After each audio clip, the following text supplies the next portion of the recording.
We are 3 minutes past the top of the hour, and there is still no sign of a resolution in the government shutdown that is in place right now, as Republicans and Democrats continue to trade accusations as to who is to blame.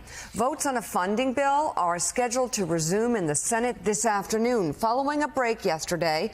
But if those votes fail again, no votes are expected over the weekend, which would extend the shutdown until at least Monday. Senate Majority Leader John Thune dismissed the idea that more negotiations with Senate Minority Leader Chuck Schumer will end the shutdown. I don't know that there's a lot to negotiate. They want to talk about other issues. Those other issues, I'm more than happy to have that conversation, but I don't think you can keep this hostage. As soon as they release the hostage, then we can talk about those other issues. I would suspect that we'll probably cross paths on the floor. We're both on the floor quite often. Our offices are not far apart, so if he wants to chat, he knows where to find me. But I think at this point right now, the issue set is pretty straightforward. I don't know that, a negotiation is going to accomplish a lot. I think what, government agencies ought to be doing is the job and the work, and that's what I try to stay focused on. There is a blame game that goes on every time there's a government shutdown. I don't think that's constructive. I don't think it's about who wins and who loses. I think the people that lose in this are the American people, and probably most specifically federal workers. So I'm all about getting it back open again. I think shutdowns are nobody wins, and I think honestly, for the most part, they're stupid. We really shouldn't be shutting the government down, and it shouldn't be taken hostage to do other policy things that are totally unrelated to funding the government. Thune also defended the Trump administration's plans for permanent federal layoffs due to the shutdown, as well as revoking billions in federal funding for projects in blue states. He said none of those things would happen if Democrats helped reopen the government, and warned Democrats are, quote, playing with fire. Schumer responded yesterday, suggesting Americans were turning against Republicans, writing in part, quote, Americans blame Trump and Republicans for the shutdown, and the longer they drag it out, the deeper the pain and that blame will grow. Joining the conversation we have birthday boy and president of the National Action Network, host of Politics Nation on MSNBC, Reverend Al Sharpton. Happy birthday, Rev. And NBC News national affairs analyst and a partner and chief political columnist at Puck, John Heilemann, is here. All right, Rev, since it's your birthday, I'll throw this one at you.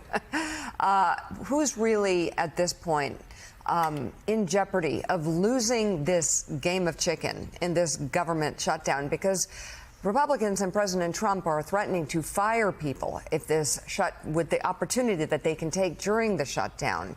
Should Democrats allow that to happen as well? I think that you have to define what chicken is here. And okay. I think what is it? I think that if you are looking at the politics of it, I think that Trump and the Republicans stand to lose a lot of popular support. When you look at the fact that they're talking about not only the layoffs, but firing people, on top of the tariffs that are hitting people in their red states. Look at what's going on with the soybean issue that is now hurting some of the farmers that voted for them. And then you, on top of that, 24 hours in, talk about cutting $16–18 billion in projects in New York that affect red districts in upper New York.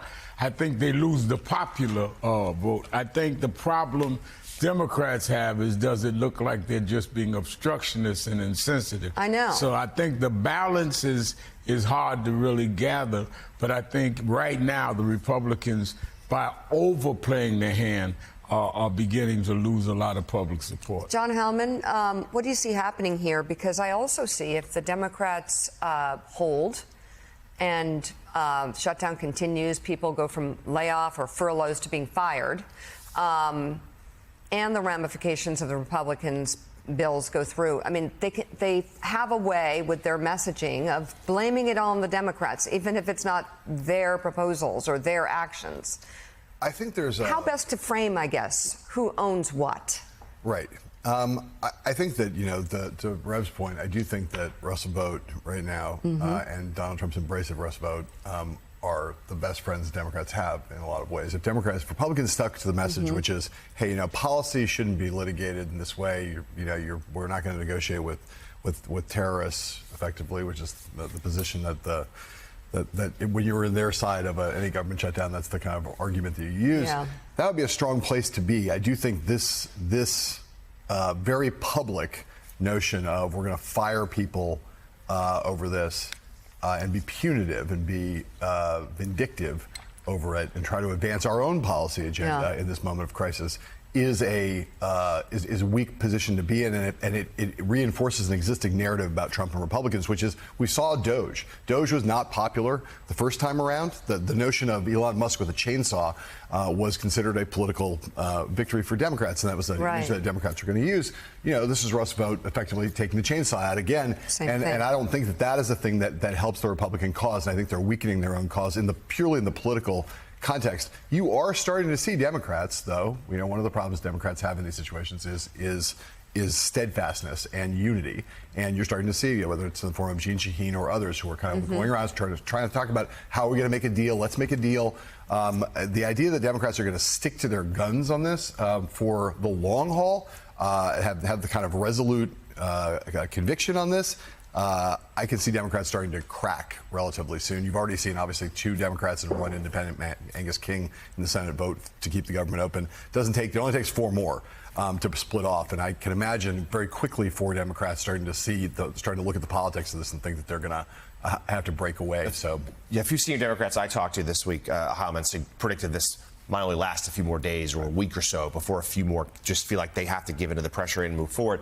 But we're also seeing a little bit of fraying on the Republican side, too. Senator Kramer, Senator Tillis, a few have suggested, like, hey, I don't think we want to be in the business of these mass firings, remembering how bad Doge did go over with the general public. And let me come back to you on this. This is also a moment where this shutdown comes as the economy is already showing real signs of weakening. The ADP report this week was terrible. We're not going to get a jobs report today because of the government shutdown, but there was an expectation it probably wasn't going to be great. And there's a lot of blinking warning lights here about people, about inflation, about people with mortgages. This is potentially a real concern for the party in power. This is why I go back to my headline, which is were it not for the notion of taking this into the realm of mass firings. Jonathan, you're right. Again, for the ordinary voter, they look at the Washington, D.C. and they say Republicans are in charge of every branch of government and the economy is softening. And now they're talking in a very public way, in an almost gleeful way in some cases, about mass firings. Mass firings is, for an ordinary voter who's not paying that much attention to the kind of things that we're paying attention to. I think it's a bad look for them. And if it weren't for that, I think Republicans would have a very strong political hand to play, which is we want to keep the government open. Democrats don't want to. They want to fight with us about health care. Let's keep the government open and have that conversation later. Rust vote and the Project 2025 agenda takes you into a place that opens up a position of vulnerability. But will Democrats have the gumption and the unity and the steadfastness to continue to fight this battle even when it starts to look tough? Democrats like the idea of keeping governments open. They're not in general for shutting things down. They're the party of government. And so the question, I think, Rev, is do Democrats have the balls in some ways to kind of stick to their guns and fight this out even when it starts to get tough? I think that they must, because I think a lot of where the Democrats have to go to salvage what happened in a close election last year and what they project in the midterms is to show they have backbone. What you're hearing from the Democratic electorate is fight back, stand back. To cave now could be devastating in the long term in terms of next year's election. And when you exacerbate the battle, as Trump has by saying we're going to fire people, it's not enough that you're going to hurt, I'm going to kill off your jobs. When the base issue here is health care. I mean, let's not forget the Democrats are saying all we want to do is maintain health care, and we can debate later about how we escalate. Right. So if they can keep the issue of health care out front, which is everybody's issues, it's not a red or blue issue, I think the Democrats can make it through if they hold out. What the Bible says, the race isn't given to the swift or the strong, but to those that can endure. We need some enduring Democrats right now. I want to talk ahead about a potential strategy if they don't and how potentially that could backfire politically. Still ahead on Morning Joe, we're going to continue the conversation on the government